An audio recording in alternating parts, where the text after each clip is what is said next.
If you'd like to go ahead and get your Bibles out, we're going to be continuing in Job chapter 38. Job chapter 38. We've made it most of the way through the chapter, but we do have just a few questions left.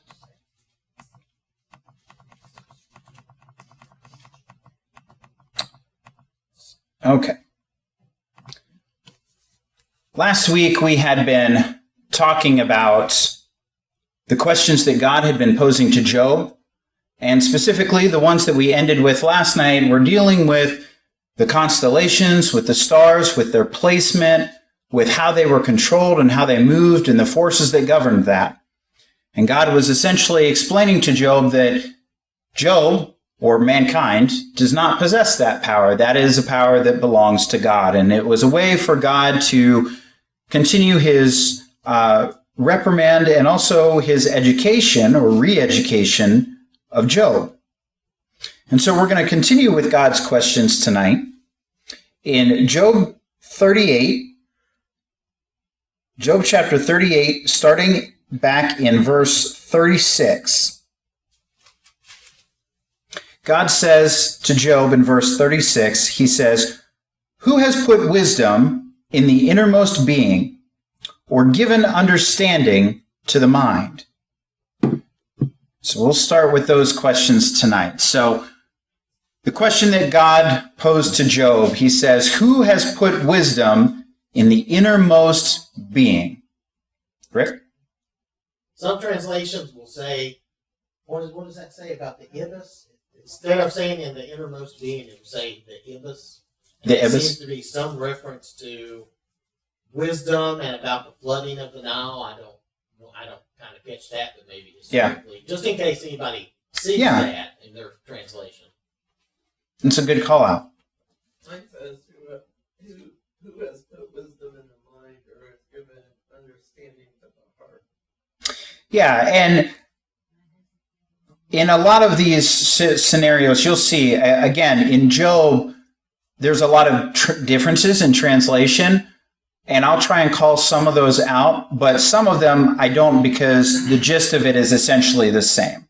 And so just know that there will be differences, but they'll add up to, for the most part, the same thing, right? And so for this one, it's, who is giving that wisdom, that internal understanding to humanity? Who puts that within somebody? God. And then to answer the question, that's right, God. Right, God has, right? And this is an interesting one because we're actually going to talk about this coming up soon. So I'm not going to go over it now, but we're going to talk more about how God gives wisdom in Job 39. So just make a footnote here if you want. We're going to talk about that in more detail coming up. But in Job chapter 39, starting in verse 13, we're going to discuss that in a little bit more detail. But yeah, it's God. God is the one who puts wisdom into people, right? Now this might seem like a no-brainer, right? But for a lot of people, they depend on their own wisdom, right? Think about how you walk through this life, right? Who do you trust the most? It's probably you, right? Your opinions, your thoughts on a matter. Your thoughts weigh heavily on your mind, and so you make decisions in your life based on your best judgment, the things that you've learned. But it's easy for mankind to make decisions, and especially when they're successful ones, to look at that and say, wow, I did really good. I'm really wise, or I'm really smart. I did a good job with that. But wisdom is a gift, just like anything else, and that's given by God, right? Think about someone who's very physically strong or fast, right? I'm sure that they trained some to do that, but God gave them that talent, The talents that we have, the abilities that we have are given by God. There's things that we can do in this life to hone those things, to make them better, to put them to good use. But ultimately, they all come from God. And wisdom and intelligence and smarts, that's all the same thing, and it all comes from God, right? The second question that God poses is really just reiterating the same thing, but in a slightly different way. Who has given understanding to the mind, right? God has. Now, I don't know the distinction between the original words in Hebrew here, but to me, a lot of times in the Bible, knowledge and wisdom and understanding, those words can kind of be used interchangeably. But there are some times where there seems to be a distinction. And I think that perhaps that distinction is something along the lines of, you can be really smart, but not very wise, right? You can put things together and you can have degrees and things like that, but maybe still make foolish decisions. You're not wise, right? College kids are smart, right? That's what they're going for, is they're going for degrees. And so many of them will stay out late drinking, which is foolish, right? So you can be smart yet foolish, right? Or you can be knowledgeable. You can have a lot of knowledge, right? I could memorize an encyclopedia. I now know a lot of facts, but I don't know how to use them. So that's not really smart. It's just knowledge that I have, right? And it's not the same thing as wisdom. So there are times when the Bible draws distinctions between these, but there are other times when it kind of uses them interchangeably. So just be aware of that.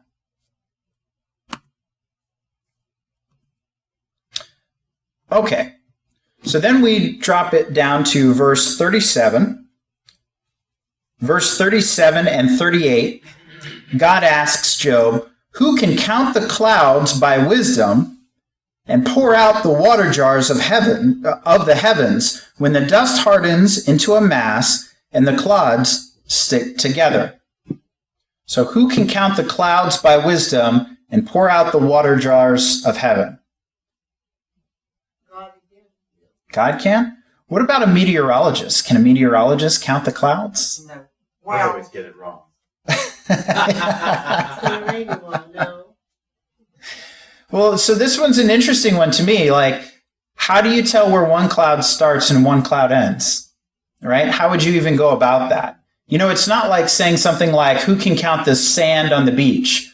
Well, that's an impossible task just because there's so much of it. But there are individual grains. You could start counting it, but I doubt you'd ever finish in your lifetime, right? You could pick up one grain, then the next grain. But how do you tell where one cloud starts and another begins, right? So that's already an impossible task in that way. And so obviously the answer is that Job can't, and neither can we. And there's also like this second half to this question, who can pour out the water jars of heaven? So the answer is God, right? Which is interesting. That one kind of goes back to what we've already talked about several times, this reoccurring theme of the water cycle that God controls, right? We talked about that a lot.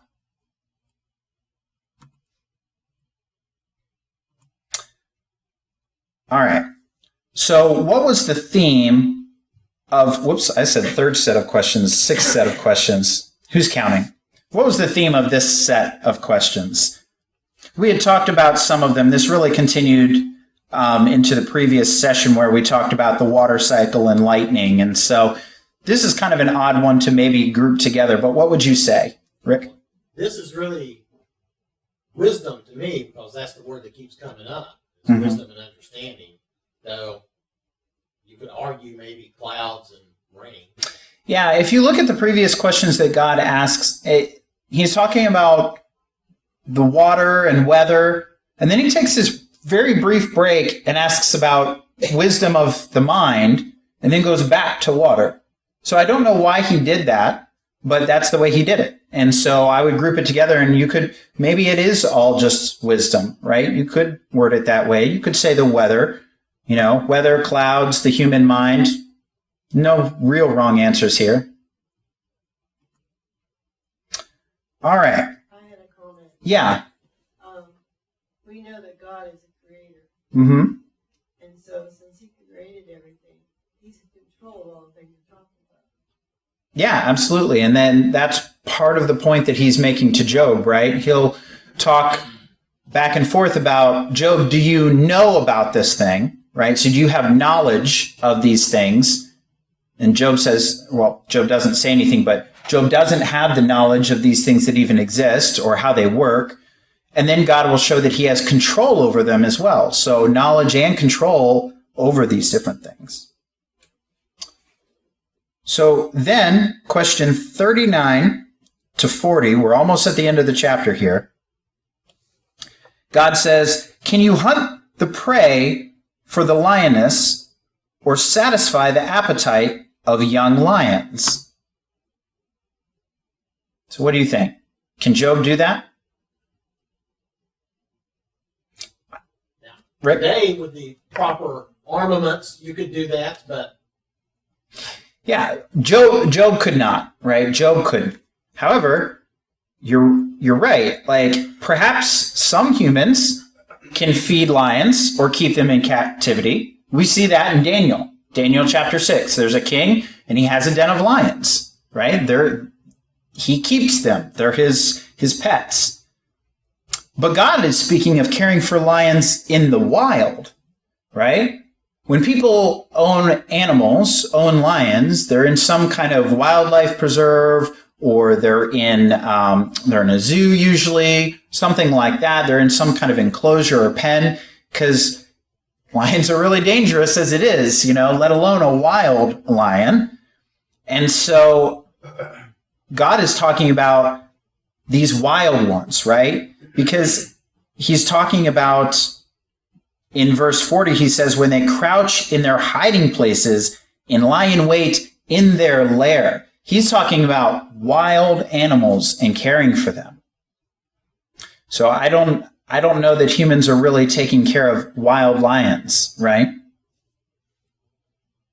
I think Matt. He says the lion, but I think he means like the lions, like all the lions. Yeah, no, that's a really good point. He's not like posing a challenge to Job, like, hey, see if you can go out and do this, right? He's talking about all of them, right? He can do all of that. Yes. Well, they're still, even in the zoo, they're still wild in nature. You can take Right, exactly. wild, they're still. Exactly. Excuse me. And so then the very last part of Job chapter 38 is verse 41.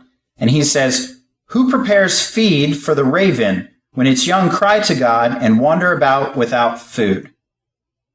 So who prepares food for the raven? God does, right? Now, again, this is something that, in theory, Job could do. Job could get some grain, and he could go out, and he could throw it out to some ravens and feed them, right? Job could do that. But as Matt made the point about the lions, is Job caring for all the ravens? No. He could care for a couple, perhaps, but he's not caring for all of them, right? Oh, Rick. yeah, you've got Matthew 6:26. I was going to say, Yeah. refer back to Jesus, of course. That's the very first verse that came to my mind, right? Yeah, so God provides for the birds in nature, right? He provides for them, and we see Jesus talk about that in Matthew chapter 6, right? So we can kind of see a New Testament application here, or carrying it forward. Matt? Even beyond the scale thing of all the lions, all the ravens, when we feed a single animal, we're drawing from God's creation. Right. But God created all of it, so Exactly. whatever the lions eat, God created those, the grain for the bird or whatever. He created all of Exactly. That's a good point. On another note, man has dominion over the animals. Yeah, and we're going to talk about that a little bit more later, but you're right. Man has dominion over the animals, but God's going to get into that even a little bit more in the next chapter. So we kind of talked about this slide already, just about chapter 38 as a whole. But really it was, what was the point of chapter 38? Oh, I'm sorry, Donna, you had your hand up. I was just going to say the point was to prove the point to Job that he is God and Job is not. Yeah, and so God is taking Job back through the creations that he's made, what they are, how they work, who controls them, right? He's walking him through these things to remind Job of who is the creation and who is the creator, right? Job had wanted to contend with God. That's one way he worded it. He wanted to contend with God to try and make sense of what was going on in his life. And God is reminding him of his proper place. And in that way, Elihu was correct, right? He was correct in reminding Job of his position, in that demanding answers from God is beyond Job, right? Now, Job was not wrong in seeking comfort from God, going to God in prayer, right? That's an important distinction that we should know. When we go to God in prayer, that's a good thing. And God, at the very end of the chapter, is going to praise Job for coming to him in prayer, for pouring out his heart. That's a good thing. God wants us to have that close relationship. If we're confused or struggling with something, God should be the first place we seek answers, not with the wisdom of man, right? The difference came in really the attitude, because in the beginning, Job was just sorrowful and he was confused. But towards the end, Job did demand answers, and that's where he overstepped his bounds. Donna? Job seemed to have gotten to the point of telling God, you owe this to me. Mm-hmm. Yeah, he felt like he was owed an answer, right? Now, we could probably understand why Job felt that way. He got kind of worked up with his friends. They were having a big debate, and those hot tempers probably didn't help things with Job. But certainly, it's beyond his place. And then again, not only was God reprimanding him a little bit, but he was also educating Job by walking him back through this. Because like I said before, he starts him back over in Genesis.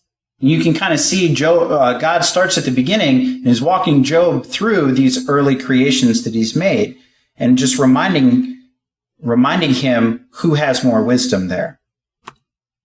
Yeah. Another way to think about that, besides Job being in his place, seems like one way to characterize Job's complaint. Job was suffering, but he ought not to have been, because he was righteous. So there's a sense in which maybe he's saying, hey, God, you've messed up, or your system is broken.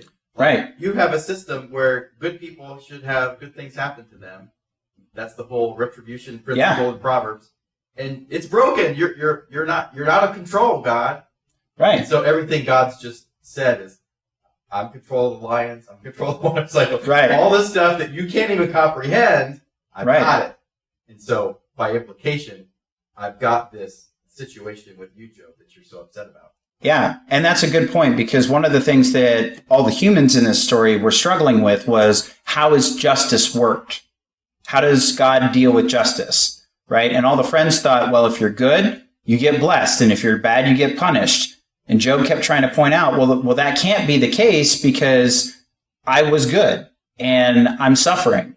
And I've seen bad people who live long lives and they're rich and wealthy and they seem to enjoy all of the good things you can get in life, right? And so if that's the case, then, ultimately they'll get punished. But according to the wisdom of man, they should also be getting their comeuppance while they're on earth too. Right? And so Job was confused about that, and that generated a lot of discussion amongst the friends. Pat? I just happen to think, too, that we were saying that God's in control of everything, and he's letting Job know all that. In the back of his mind, he's probably thinking, God, if you're in control of all that, why did you let that happen to me? Mm-hmm. Yeah, he was very confused about it. So, let's go ahead and turn over to chapter 39. So we've wrapped up chapter 38. We'll jump over into chapter 39. Now, when we ended chapter 38, you remember God's last two questions were about lions and ravens, right? That's what he was talking about. He was talking about lions and ravens. And we're going to see here that he kind of continues in a similar vein throughout the rest of chapter 39, right? So let's look at verse 1 of chapter 39. God says, do you know the time the mountain goats give birth? Do you observe the calving of the deer? Okay, so two questions. And this is one of those translation notes I'll call out. King James Version says hind. Hind is just another word for deer. So if you see that in your translation, it means the same thing. So God's asking, do you know about the time that mountain goats give birth? And do you observe the calving of the deer? So, what's the answer? Do you think Job did? Probably not. Do you happen to know those things, Matt? Well, again, I think what we're to imagine is all these mountain goats that aren't your, this is not like your flock or whatever. Just like in nature, Yeah. there's mountain goats in the wild, reproducing and giving birth, and deer, same thing. You're not even there. You don't know. Yeah. Like each season, you see more young animals, but you didn't see Right. it all happen. Exactly.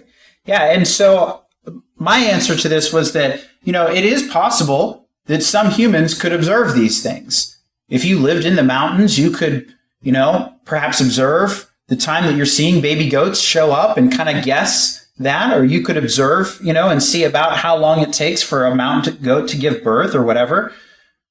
That's something that humans could observe, but Job hadn't. And God is showing that Job lacked even knowledge that he could have gone and gotten, right? So even knowledge that is free for him to go out and get in the world, Job doesn't even have all of that. So how can he be questioning God? Rick? And God is implying, of course, that he observes all of this. Right. He sees it all, right? He sees it Right. all. Like you're talking about taking care of all. He sees and takes care of all of it. So, Right. So the scope of God's observations is so far past Job's, right? If for one of us, think of what area of life you have the most knowledge of, right? It's different for every one of us, but think about the thing in life, the subject, the skill, whatever it is that you know the most about, right? Whether it's your trade or your job, whether it's cooking or carpentry or gardening or whatever it may be. Think about the thing that you know the most about. And like a sliver of the knowledge that's available in the world, right? If you were to be questioned on another trade or another skill, you might not know the first thing about it, right? And so for Job to be questioning God when God knows all these things and Job only knows just a small little fraction of what God's put out there seems silly, right? So again, humans may know some facts, but humans don't know all the facts, right? God knows all the facts. Donna? I don't think it's a general time the mountain goats give birth. I think, in my opinion, I'm thinking God knows the time the mountain goats give birth. Yeah, and I think that Matt was talking along similar lines. Jim? And there's a reason why it's at that time. Mm-hmm. The forces of nature bear into that equation. Yeah, They're absolutely. born at the wrong time, and they're not sufficiently raised to a level where they can maintain through the hard times of weather Right, and so forth. right. God designed it that way so that those things could happen. Exactly, in a reasonable way. exactly. And so in verse 2-4, we kind of continue with that. And he's continuing talking about the deer. He says, can you count the months they fulfill? Or do you know the time that they give birth? They kneel down, they deliver their young, they get rid of their labor pains. Their offspring becomes strong. They grow up in the open field. They leave and they do not return to them. Right? So again, we talked about the mountain goats.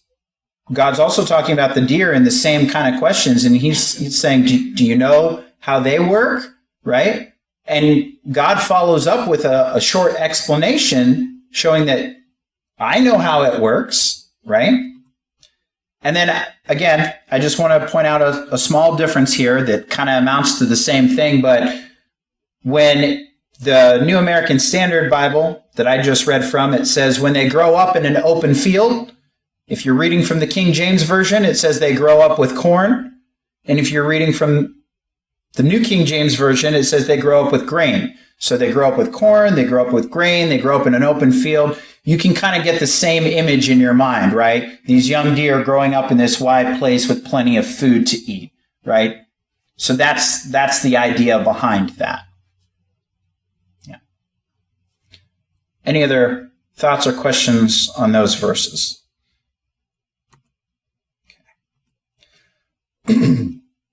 Okay, so verses 5 to 8. It says, "Who set the wild donkey out free? And who opened the bonds of the swift donkey, to whom I gave the wilderness as his home, and the salt land as his dwelling place? He laughs at the turmoil of the city. He does not hear the shouting of the taskmaster. He explores the mountains of his pasture, and he searches every green thing."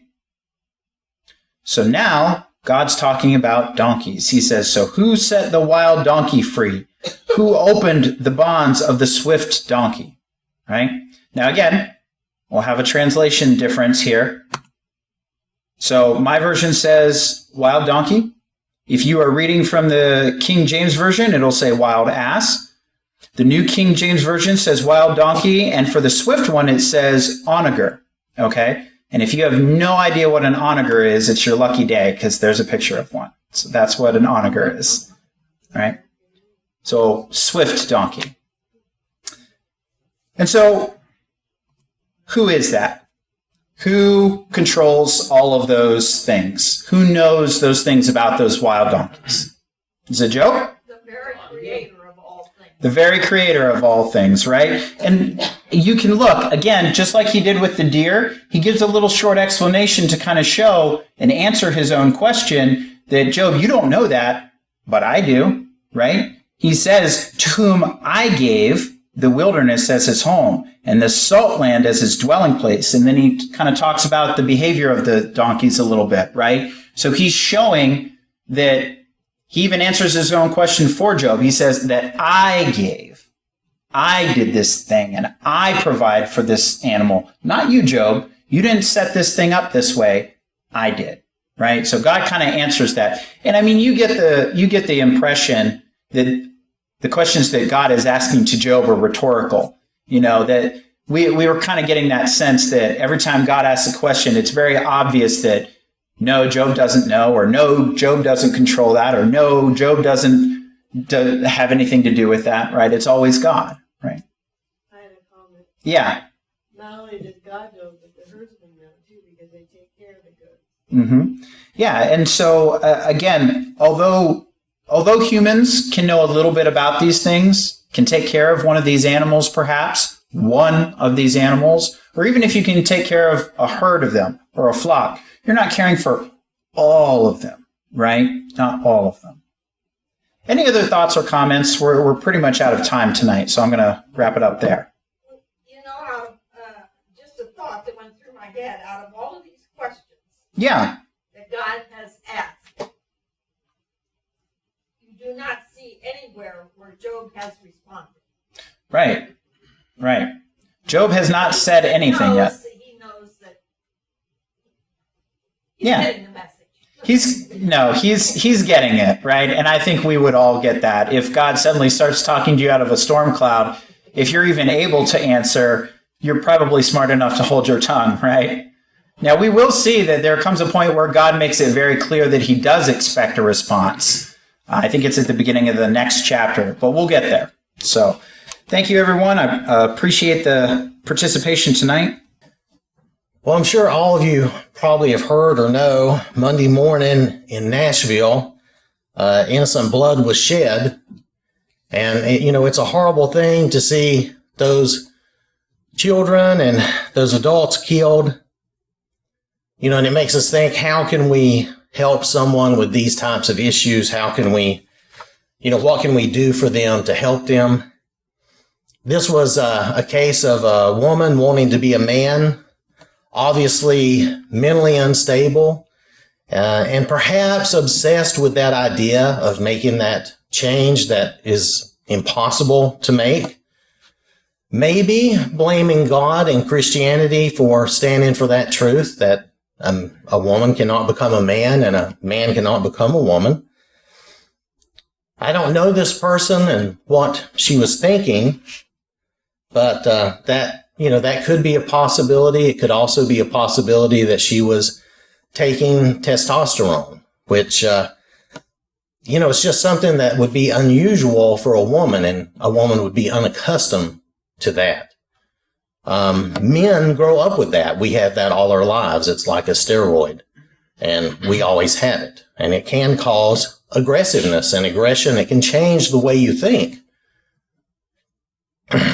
So I want us to think about that. And while we think about that, I want us to look at Mark chapter 5 and verses 1 through 20. And I want us to notice how when Jesus comes on the scene, lives are changed. Because as always, I think anytime we wonder how we can help someone, I think Jesus is the answer. So if we look at Mark chapter 5, I want to read the first 5 verses here. Then they came to the other side of the sea, to the country of the Gadarenes. And when he, Jesus, had come out of the boat, immediately there met him out of the tombs a man with an unclean spirit, who had his dwelling among the tombs, and no one could bind him, not even with chains, because he had oft been bound with shackles and chains, and the chains had been pulled apart by him, and the shackles broken in pieces. Neither could anyone tame him, and always, night and day, he was in the mountains and in the tombs, crying out and cutting himself with stones. Now this sounds like someone who's really in torment, right? Night and day, cutting themselves. Now we know he was possessed. We know, we're going to read and see, he was possessed with a legion of demons. But by comparison, this woman, she was obsessed with something that drove her. If she was not actually possessed, by demons, she was still obsessed with something that drove her also. So we look at our next few verses here, verses 6 and 7. When he saw Jesus from afar, he ran and worshipped him, and he cried out with a loud voice and said, "What have I to do with you, Jesus, Son of the Most High God? I implore you by God that you do not torment me." It's kind of odd that a demon would implore someone by God, but okay. Anyway, this kind of makes me think of when we tell people the truth in life and about the Lord and salvation and sin, and they don't want to have anything to do with us or God, and they basically tell us to go away and leave them alone. But we see in verse 8, for he, this is Jesus, said to him, "Come out of the man, unclean spirit."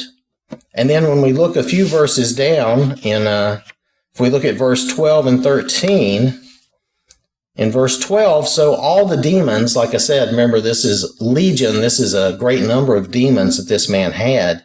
So all the demons begged him, saying, "Send us to the swine," there were a herd of swine nearby, "that we may enter them." And at once Jesus gave them permission. Then the unclean spirits went out and entered the swine. There were about 2,000, and the herd ran violently down the steep place into the sea and drowned in the sea. And that's how destructive these demonic forces are. They drive people, and in this case, they were reading pigs, but they drive people to kill themselves too. These demonic forces, these demonic ideas. Remember, the man was hurting himself again. He was dangerous to others. That's why they chained and shackled him, tried to keep him contained.